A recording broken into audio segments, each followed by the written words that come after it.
Patay ang isang binatilyo matapos siyang aksidenteng mahulog at masakal sa duyan sa Davao Oriental. Nasa frontline na balitang yan si Gary De Leon, exclusive.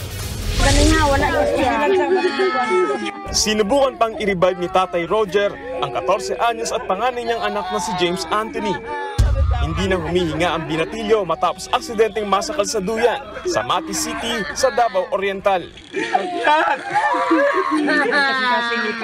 Pero ilang minuto lang ang lumipas, hindi pa rin gumising ang binatilyo.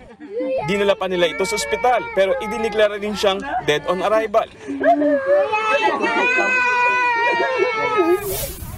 Sa investigasyon ng Mati Police, Lunes ng hapon nang humiga si James Anthony sa duyan ng kanilang kapitbahay para magpahinga. Dito na siya aksidenteng nahulog at sa kasamaang palad ay pumulupot sa leeg niya ang duyan.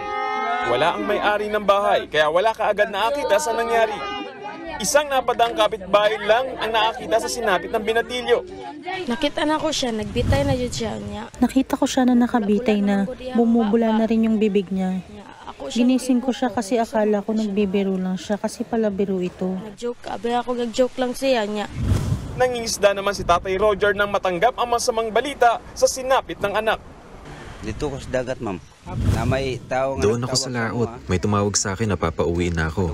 Tapos may kapitbahay na sinabihan ako na may nangyari sa anak ko. Tumakbo ako agad papunta sa anak ko. Nakita ko siya na nasa saig na.